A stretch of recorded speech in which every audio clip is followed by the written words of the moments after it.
En los tiempos de crecimiento es necesario tener 3 factores fundamentales para salir en pos de un avance, para salir de tu área de confort y enfrentar una nueva circunstancia.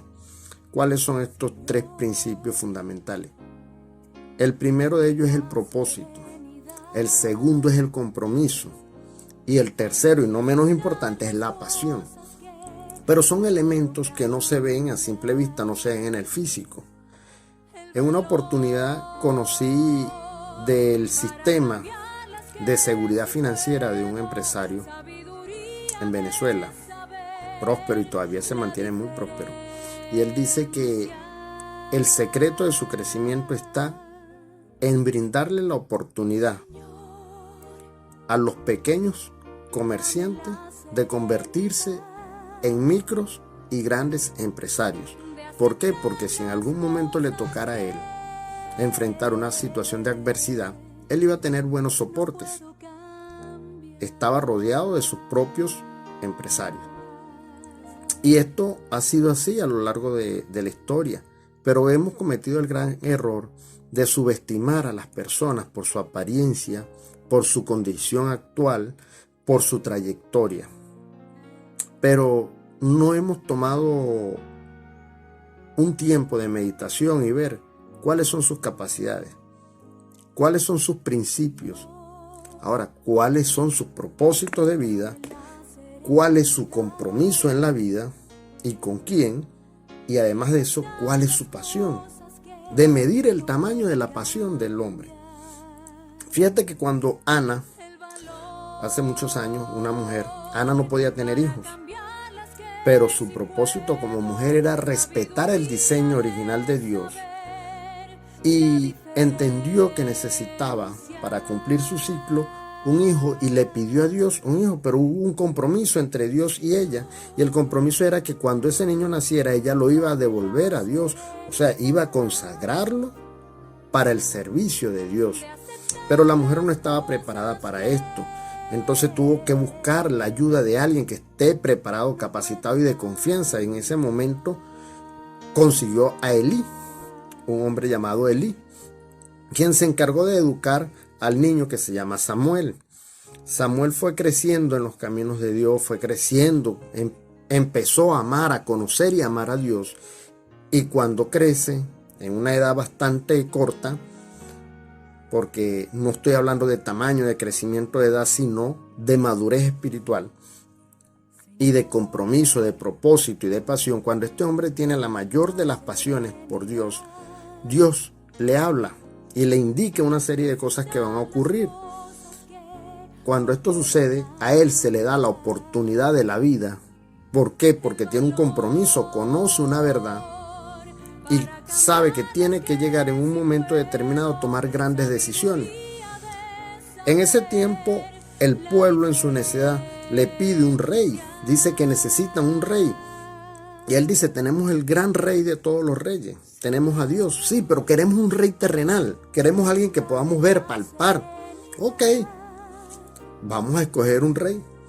Se vieron en la necesidad de escoger un rey y escogieron a Saúl. Como siempre, el pueblo escoge mal.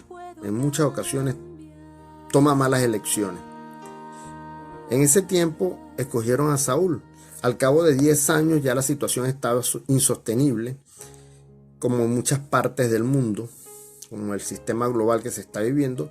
¿Y qué ocurrió? Se vieron en la necesidad de cambiar de rey. Dios vio la necesidad de cambiar de rey. Pero Samuel, aún en su infinita sabiduría y conociendo su historia, que nadie se imaginaba que un joven, viniendo de un milagro, un joven de una familia no acaudalada, pudo llegar a ser un profeta, un hombre, un mensajero de Dios directo para el pueblo. Y cuando fue a escoger a David, no se equivocó, pero sí le costó mucho escogerlo, porque fue creyendo que era el hombre con mejor cuerpo, mejor figura, más parecido a un rey. Y Dios le fue diciendo, no mires tan alto, que ese no es el que yo he escogido como rey. vino el otro hermano consecutivamente y fueron rechazados todos, a pesar de su porte, de su experiencia, de su madurez como hombre, su edad, su preparación. Y por último dijo, estos son todos.